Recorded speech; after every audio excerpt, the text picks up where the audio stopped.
Welcome to the Dr. Nikki Starr Show, a podcast to support you in your spiritual awakening and personal development. As a spiritual teacher, healer, and intuitive coach, my intention is to empower you to live your ultimate potential and your ultimate life. As a former medical doctor and mystic, my role is to bridge the gap between science and spirituality to support you in understanding more of your multidimensional aspects. I share on a diverse range of topics, and it's all to support your greatest becoming. My mission is to continue reaching millions of people for the healing and awakening of humankind for the creation of the new earth. Thank you for being here. Hello, everyone, and welcome to another episode of the Dr. Nikki Starr Show.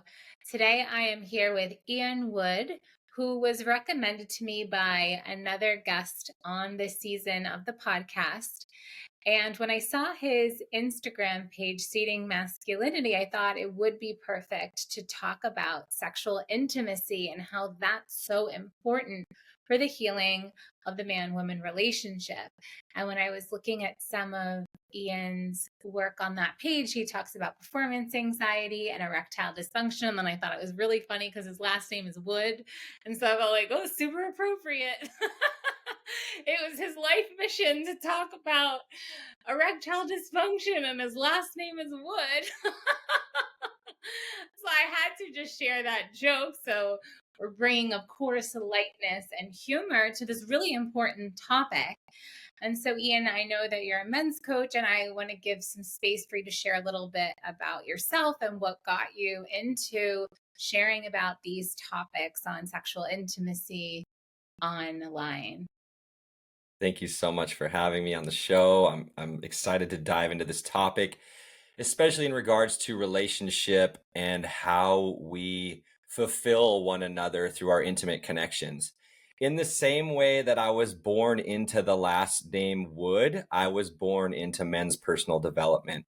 My dad introduced me to men's work, men's personal development when I was 13 years old. The local men's group would come on our property. We had a sweat lodge that they would sweat in. It was connected to the organization, the Mankind Project, that's worldwide. It's been around for 40 years.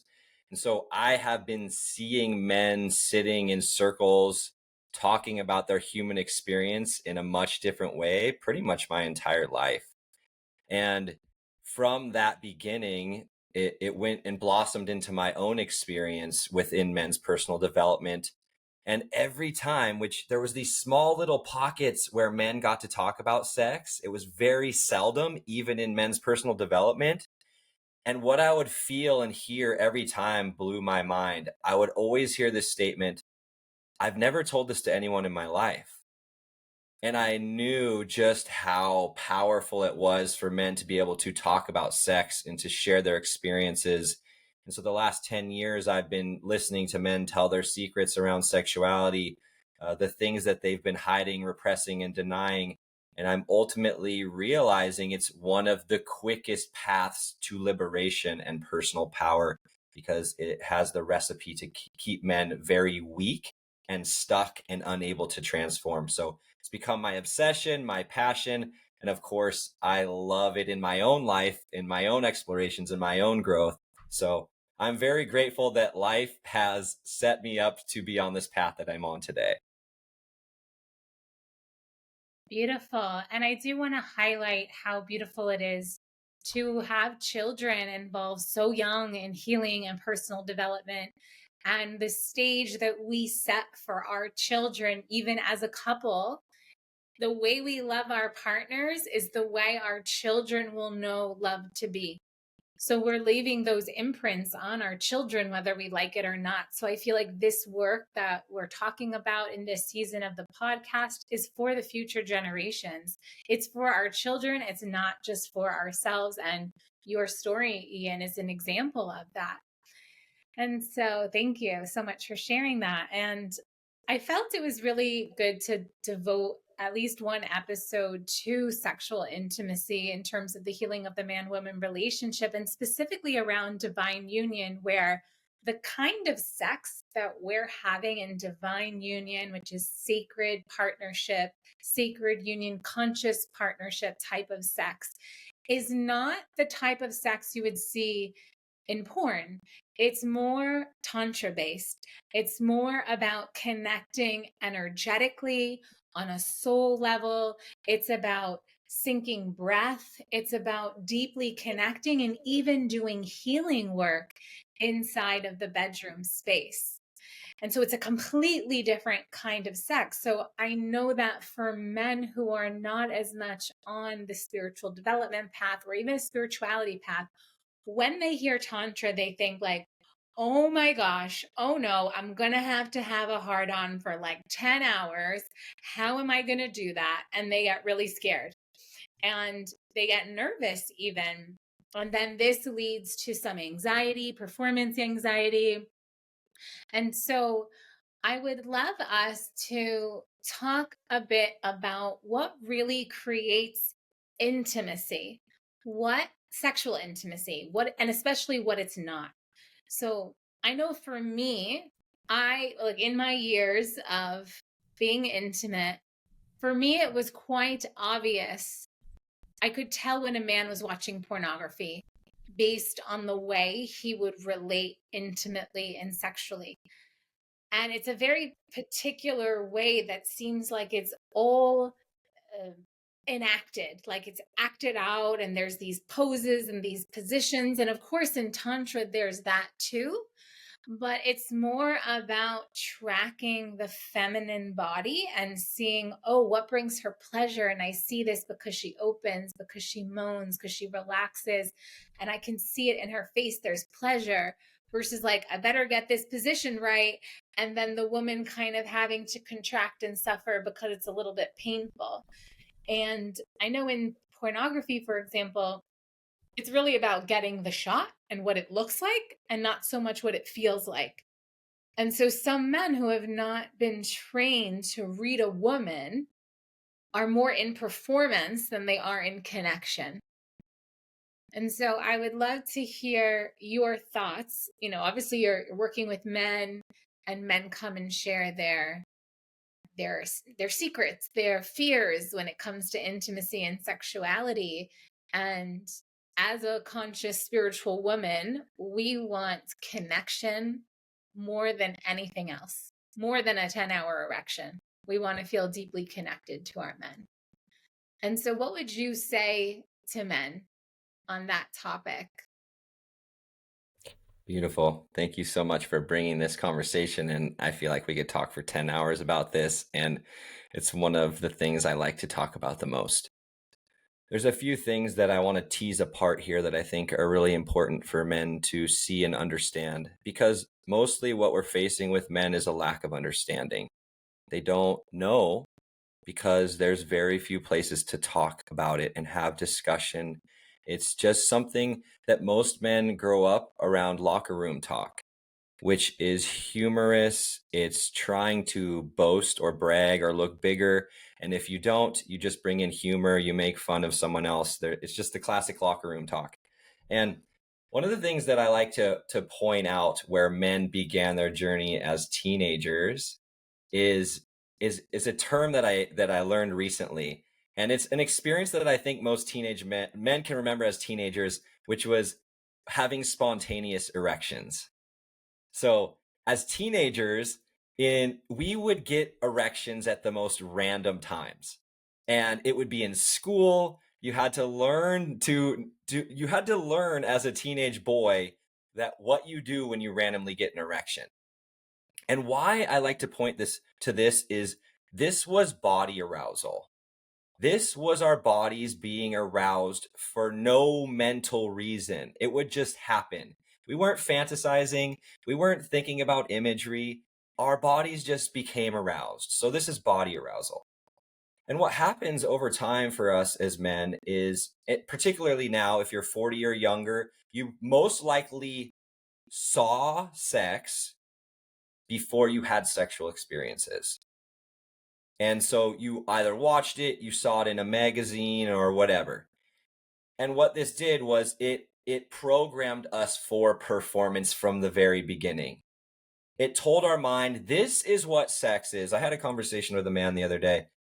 Basically, whatever porn you were exposed to before you ever had intimate experiences, your brain soaks that information in like a sponge and says, this is what sex is. This is what you should expect. And so right out of the gate, men are, with our beautiful man minds, figuring out what this experience is going to be like, what she should be like, what I should be like. There's all this information already in our brains of what the act should be like. So we're already starting to switch to our minds. And what so many men do today is over time and over the years, they get more and more into their mind and less connected to body arousal. Less and less is their body aroused without mental imagery. And what that does is it gets a man more and more into his arousal being based upon craving and not actual arousal. It's like, I want to feel something, whether it's soothing, whether it's a distraction, whether it's just the release of an orgasm that lets my mind go blank for a minute. And the other thing that we're facing as men is never have we ever been so stimulated. Never has there been so much information coming into our eyes and our ears. We are so overstimulated. There's way too much information going into our brains right now. And so all this combination is leading to what you're pointing towards, which is men that are not present. They're not present in their bodies. They're not present in the moment. They're thinking all the time. There's so much buildup in their bodies. There's so much unreleased energy. They're not doing breath work. They're not doing yoga. They're not moving their bodies. They're not making sounds. And so there's just like all this energy in the body. All of it's in the mind. And this is where we get that deep performance. And what we'll talk to later is the ED.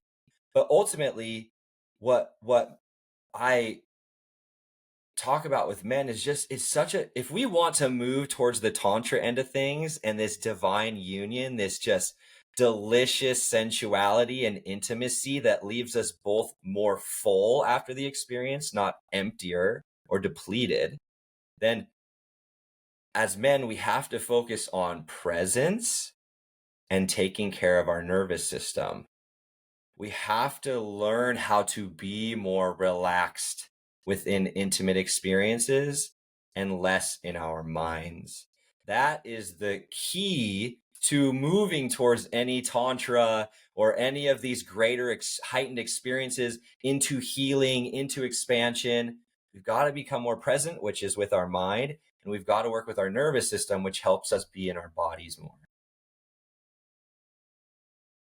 Absolutely. And the thing that's really fascinating, which most people don't realize, is so much of Tantra is even before penetration happens.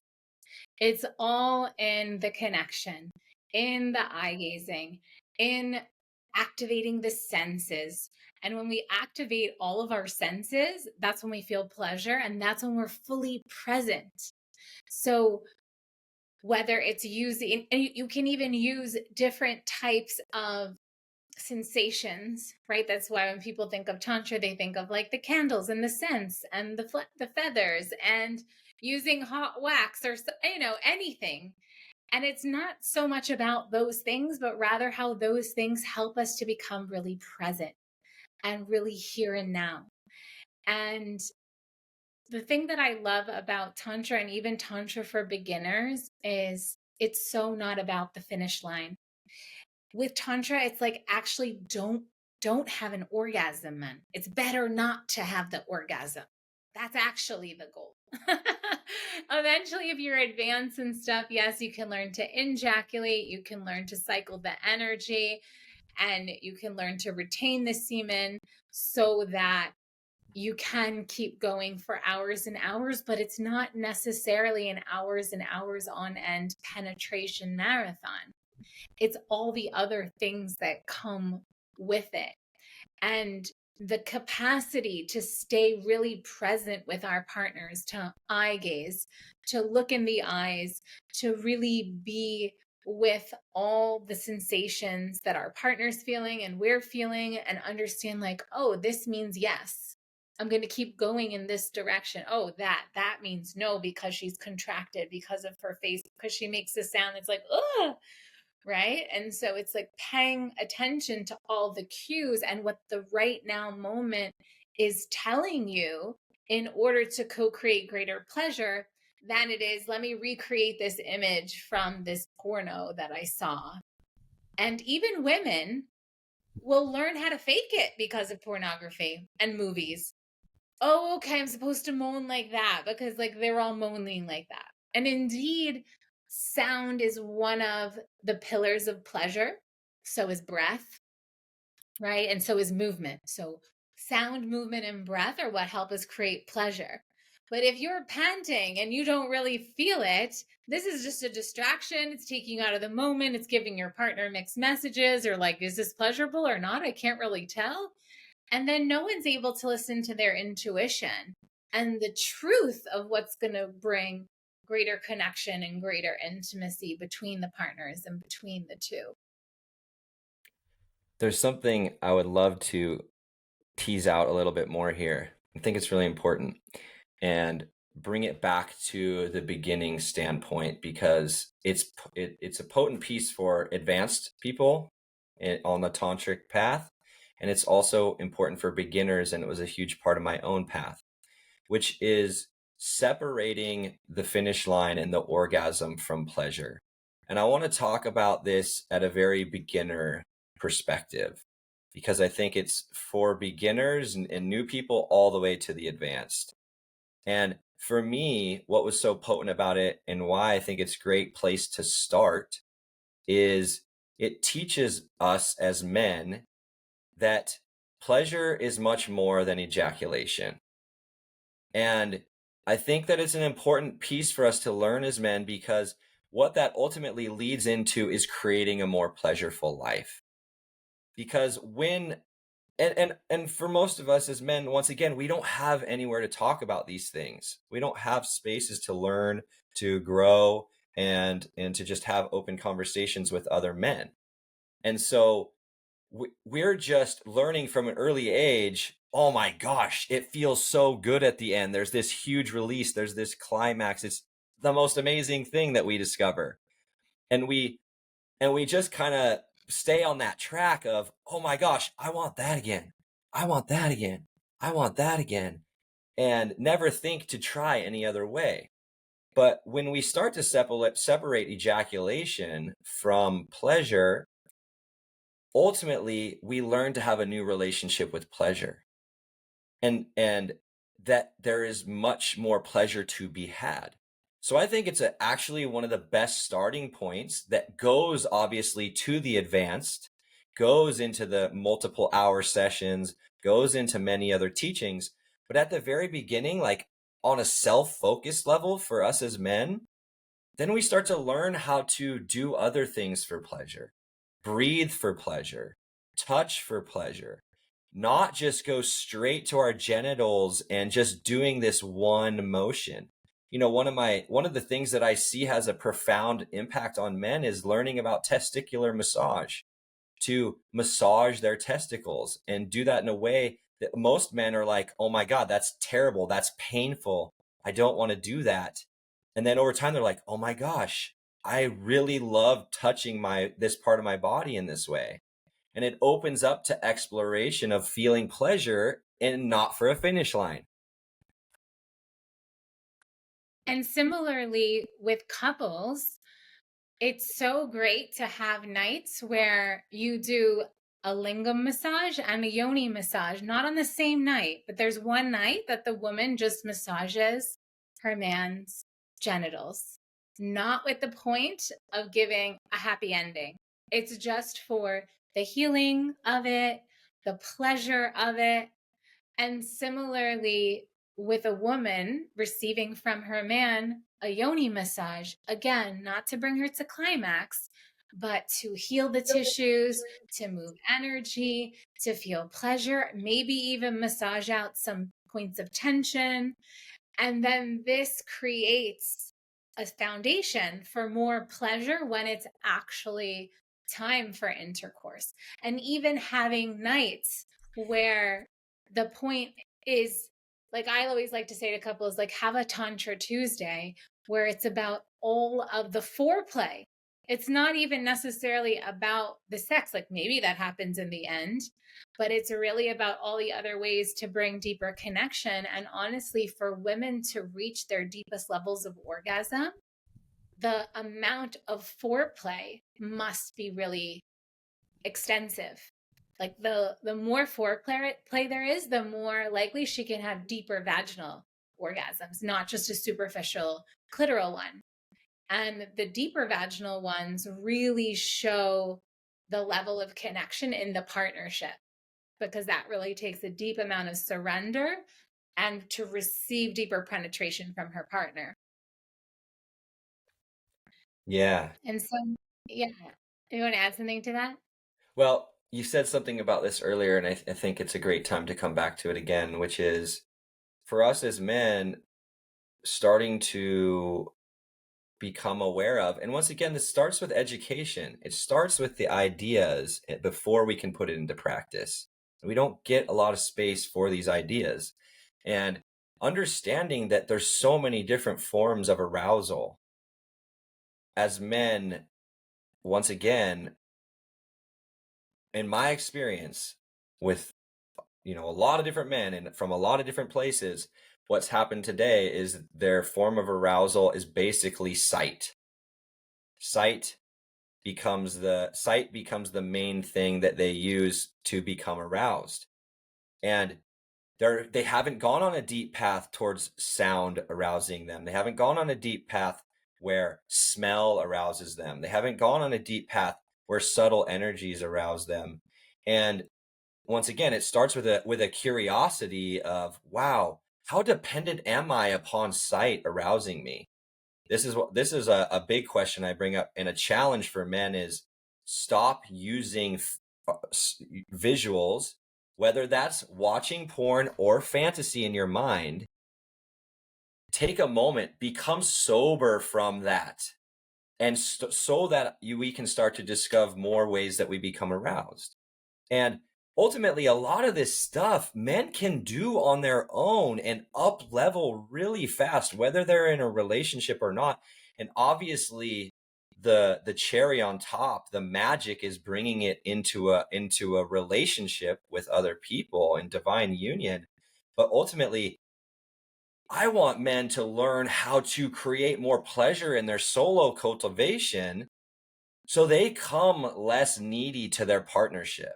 And they become more practiced. Let me learn other ways that I'm aroused. Let me learn other things that I like. Let me become more present. Let me work on my nervous system so that when I'm in those beautiful moments with my partner, I've grown since the last time they've experienced me. And I'm squeezing the juice myself. I'm experiencing more pleasure in my life as an individual man. And boom, I get to bring that into my partnership. Yeah. And I know that for some of us some of us women who feel a bit insatiable, we might be like, no, no, no, don't do that by yourself. Do it with me. Well, that's So I even do better. want to share. Please don't waste any of that precious time by yourself if you're in relationship. Your woman wants all of that time. Believe me, she wants all of it. So what you can do, like you said, if you want to take a break from the sight senses, maybe the man gets blindfolded. And he gets blindfolded so he could start to allow the other senses to help him bring pleasure, and his woman can support him in that. But I do feel like we're coming to an important point that I think is really important to share, where in divine union level relationship, we must not be watching porn or getting any kind of sexual stimulation outside of ourselves. I mean, outside of the relationship. Right. Like that is technically like energetic cheating in a sense, because the thing about divine union is you're creating this sacred container that is just the two of your energies. And if you look at any kind of magazine, pornography, another person, or even, anything that can bring sexual Social stimulation, you media. create a cord, and then you invite that energy inside the relationship, which is not ideal for that level. And I feel like part of what you're talking about too with different senses is learning to rebalance, reprogram the nervous system to be able to receive more pleasure. And I always like to use the metaphor of ice creams. Like vanilla can be really beautiful, but if you're always having rocky road, then you can't even taste the vanilla. So we have to bring, just like our taste buds with flavor, we need to do the same thing when it comes to pleasure. And sometimes when people have these fetishes and these kinks and all these things, of course you can have them in your relationship. But if it's creating such a strong deviation that it's creating a disruption, and like pleasure can only be if it's that way and with that fetish, which is bringing so much shame and guilt, that's going to kill the connection. But all of that can be healed, is the point.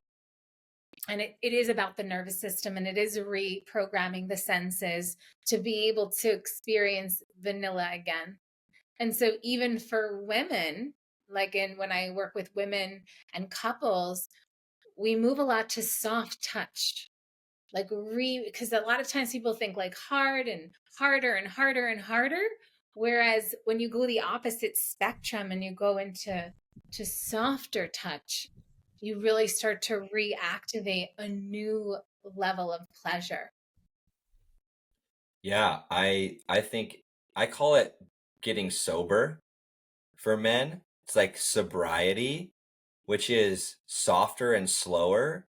And there is going to be a period that we face fear and discomfort because we have become so accustomed to these more extreme, harder, faster things. And I think it's a great place to start it. It's this softening, this slowing. Once again, why I think it's important to separate ejaculation from pleasure is so I can start to discover where I feel pleasure. And if it's not to get me to an end goal, then I'm less dependent upon doing the one thing that's always gotten me to that end goal. And once again, back to the overstimulation that we're experiencing today with our phones, there's just constant stimulation. Never has there been so much information going into our brains. I would be so bold to say that the vast majority of us are over capacity all the time. And so for a lot of men, that's where the intimacy and sexuality becomes a crutch, because I call it coming down. The come down is our ejaculation becomes a way that we reset our brains that are so hyperactive. And it's like, we know over time, we've learned, if I go to ejaculation, I'm going to get those 5 minutes where boom, the computer shuts down and I'm just kind of in a pause there. So yeah, the softness, the slowness, the discovering pleasure outside of just going to the genitals, all of this is such beauty to bring into the intimate relationship, and to have these conversations together, because a lot of women are being shaped in the same way. Put the vibrator on your clit, get it done in less than 10 minutes, and all of that's happening on both sides. So we get to be on this journey together of getting more attuned to the softness, the slowness, and the expansion into our pleasure. Absolutely. And I highly recommend all women who desire divine union level relationship and the highest form of sexual intimacy to throw out any vibrators you have, anything that could be overstimulating your clitoris and numbing, even creating some numbness where you need more sensation in order to be able to climax. Because as I mentioned, for those deeper cervical and vaginal orgasms, the clitoris is not even involved. And because it's on the superficial, like that is really a superficial level orgasm that you could do by yourself. But those deeper ones, you need your partner for. And the true measure of the level of connection that you both have, the level of truth, the level of trust, the level of respect, the level of love and connection, that is a mirror for the measure of the deeper vaginal orgasms you're able to have. And so it is a journey to learn each other's bodies, to learn to breathe together, to feel each other. And honestly, when you're so deeply connected, like in some of my most deeply connected relationships, we were barely moving and could be brought to climax because it's the connection is happening on an energetic level. And I remember it bringing like such shock to them because like they're confused, like, but we weren't even doing anything. I'm like, yeah, but that's the power of it. It's so much more than a physical thing. It's energetic, it's on the soul level. And that's the type of intimacy and union that I really wish for all couples, because that's when you reach God. That's when you connect to the divine. And it really becomes this miraculously healing and enlightening journey, because those sexual energies, we want to move them up to the higher chakras to awaken more of the other aspects of humanity, not keep it down in desire and sexual pleasure alone, right? Because our sexuality is the force of creation. It's not just about sex. And so as we come towards the end, I do think it's important, because I know you're kind of a specialty on erectile dysfunction. You're a specialist on erectile dysfunction. So I do feel that it's important, because I know that many couples and men face performance anxiety and erectile dysfunction. And we know that a lot of that cause is because of pornography. And I would love for you to share a bit about that in this last portion of this podcast episode. Kind of anything that you feel could be supportive that maybe people don't realize. And I know I saw you mentioning about, even people in their 20s are now taking Viagra and Cialis. And I think this is an important topic that can challenge a lot of couples and individuals.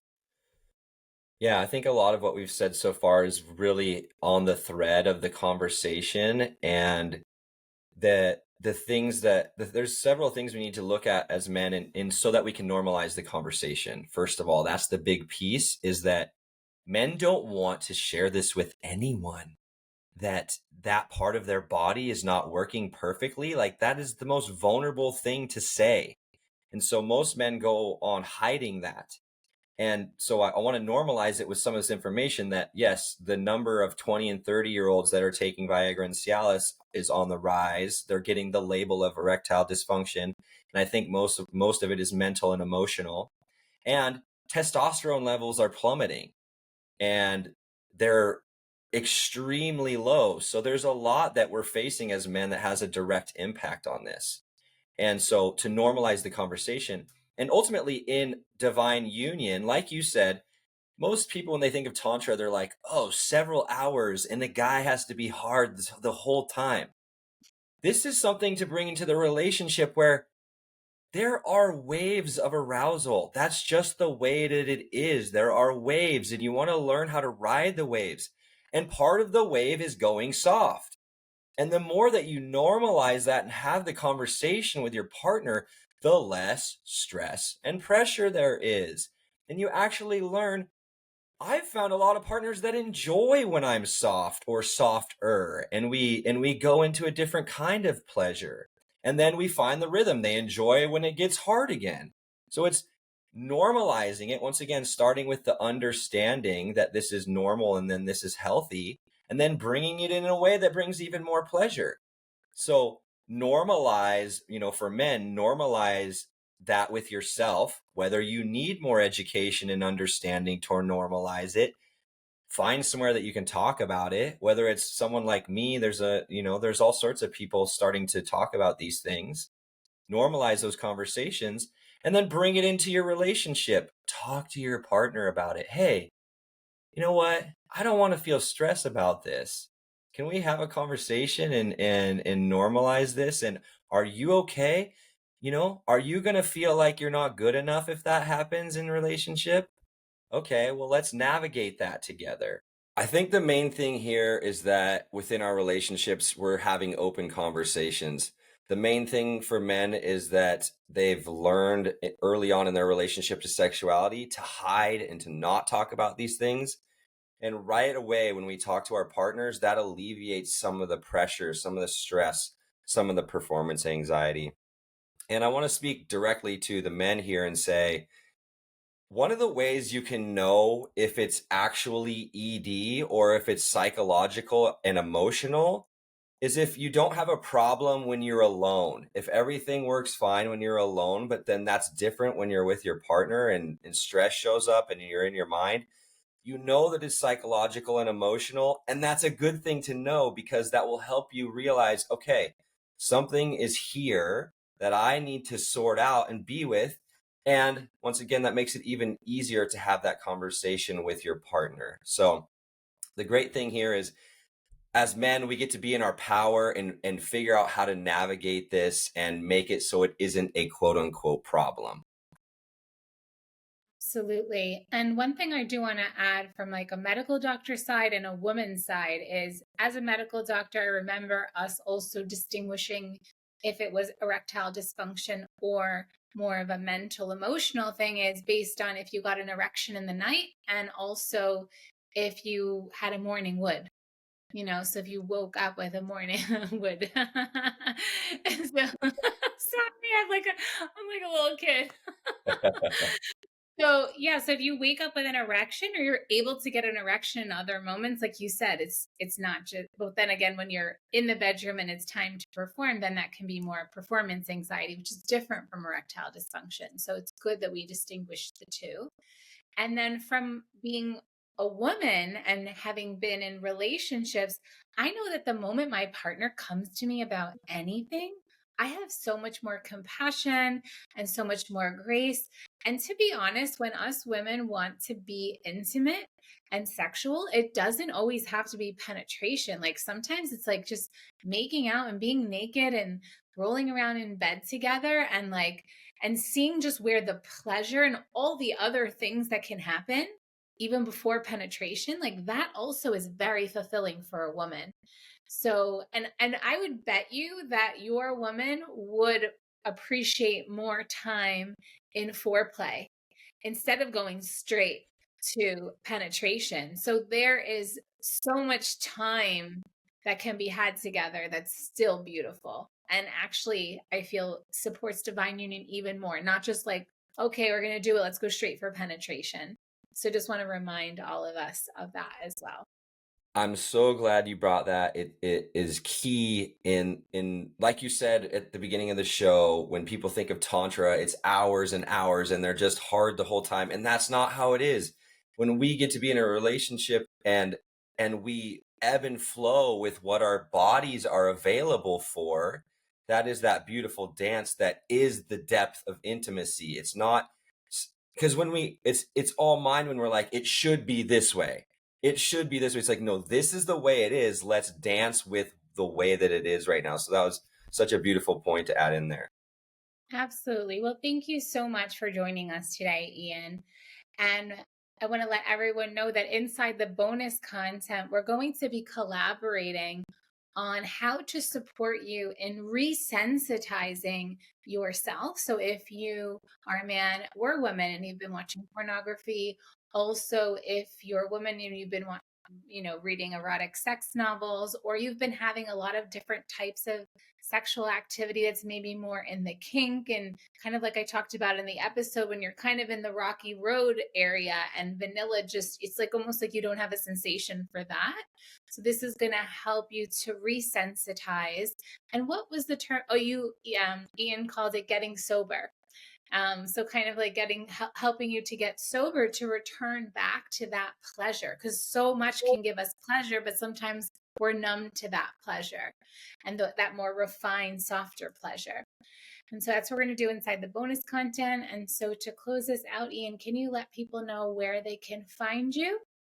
And yeah, we're going to share your bio as well as links in the comment section. But of course, just to share for those Yeah. listening. Yeah, the place I'm most active is on Instagram, so you can find me there at seeding masculinity. So like planting a seed in the ground, seeding masculinity. Direct message me, follow, comment, whatever, engage there. I love having these conversations. This is not just my job, my career, it's my greatest passion. So I'm ready to dive into anything there. Beautiful. Thank you so much for being here. And thank you, everyone, for tuning in today. We will see you inside the bonus content. Bye for now.